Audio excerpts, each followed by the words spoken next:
to the room, got me feeling crazy. Shock my heart, boom, boom. Any other boy would stare, but me, I look away, cause you're making me scared. Trying not to breathe, 1, 2, 3. Trying not to freak when you look at me. Gotta make it move, but I freeze. You don't have a... Assalamualaikum warahmatullahi wabarakatuh. Perkenalkan, nama saya Rahmat Tazkiyah, NIM 2305107034. Saya di sini akan menjelaskan materi dari mata kuliah pengembangan media dan sumber belajar yang diampu oleh Dr. Muhammad Isnaini SAG MPD. Materinya yaitu tentang media dan sumber belajar.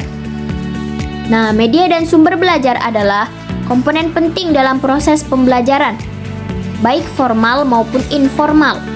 Sumber belajar mencakup segala sesuatu yang dapat dimanfaatkan untuk memfasilitasi pembelajaran, mulai dari benda, fisik, hingga manusia. Menurut KBBI, sumber belajar adalah segala sesuatu atau orang yang dapat dijadikan tempat bertanya tentang pengetahuan. Secara umum, sumber belajar adalah daya yang dapat dimanfaatkan untuk kepentingan pembelajaran. Sumber belajar juga itu diklasifikasikan agar dapat membantu peserta didik, dapat membantu pendidik dalam merencanakan dan melaksanakan pembelajaran supaya menjadi efektif. Ada juga langkah klasifikasi sumber belajar. Yang pertama yaitu membuat daftar kebutuhan melalui identifikasi sumber dan sarana pembelajaran yang ada di kelas maupun sekolah. Yang kedua, membuat daftar inventaris sumber dan sarana pembelajaran yang telah tersedia, baik yang ada di dalam lembaga pendidikan ataupun yang ada di luar lembaga pendidikan, seperti fasilitas yang tersedia di masyarakat. Kemudian yang ketiga, penggolongan ketersediaan alat, bahan, atau sumber belajar tersebut. Nah, sumber belajar itu dapat diklasifikasikan menjadi beberapa. Yang pertama yaitu lingkungan alam, seperti batu, sawah, sungai, dan sebagainya yang berbau-bau tentang lingkungan alam.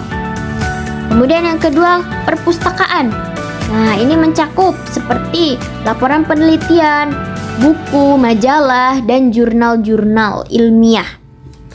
Kemudian yang ketiga, adanya media cetak. Nah, media cetak ini mencakup seperti Al-Quran atau kitab-kitab yang lainnya. Selanjutnya yaitu narasumber. Nah, narasumber ini bisa dari guru, pedagang, polisi, militer, dan petani sekalipun. Selanjutnya ada media elektronik. Nah, media elektronik itu ada ya seperti komputer, radio, TV, dan internet. Kemudian ada juga klasifikasi media, alat, dan sumber belajar. Yang pertama itu ada media pembelajaran tradisional. Nah, media pembelajaran tradisional ini mencakup buku teks, buku kerja, dan materi cetak. Telah menjadi landasan pendidikan selama berabad-abad. Makanya dibilang media pembelajaran tradisional karena sudah dari zaman berabad-abad dahulu digunakan dalam proses pembelajaran.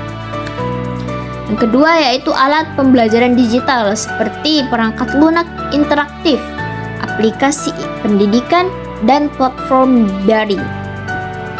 Ada juga sumber daya multimedia. Nah, ini mencakup media seperti video, podcast, dan simulasi interaktif.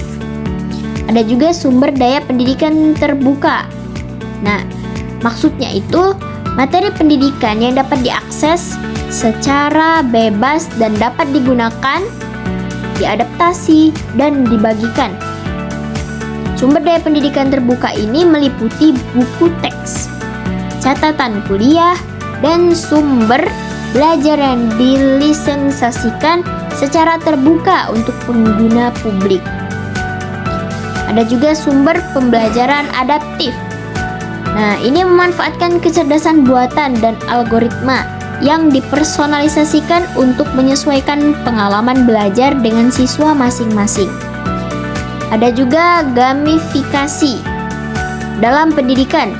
Maksudnya itu adanya permainan dalam aktivitas edukasi atau dalam proses pembelajaran untuk meningkatkan keterlibatan dan motivasi serta menyertakan hadiah dan tantangan agar pembelajaran itu lebih menyenangkan. Adanya realitas tertambah dan realitas virtual. Maksudnya pembelajaran eksperiensial yang mendalam dengan mensimulasikan lingkungan dan skenario dunia nyata. Nah, ini tuh berinteraksi dengan model 3D, latar sejarah serta simulasi ilmiah. Ada juga teknologi yang muncul dalam pendidikan. Ini itu dibentuk media pembelajaran itu dengan kecerdasan buatan.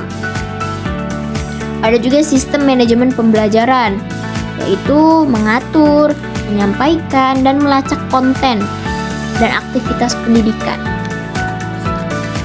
Ada juga aksesibilitas dan inklusivitas. Ini itu untuk mempertimbangkan berbagai kebutuhan belajar, dari itu visual, pendengaran, dan kognitif. Dan yang terakhir, praktik terbaik untuk integrasi. Nah, maksudnya itu mengintegrasikan media, alat, dan sumber belajar. Ini itu memerlukan perencanaan yang matang dan pertimbangan pedagogi supaya tidak terjadi kesalahan dan mendapatkan hasil yang terbaik. Sekian, terima kasih penjelasan yang bisa saya sampaikan. Apabila ada salah kata, saya mohon maaf. Kepada Allah saya mohon ampun. Sekian, terima kasih. Wassalamualaikum warahmatullahi wabarakatuh. Oke teman-teman, terima kasih sudah menonton videonya.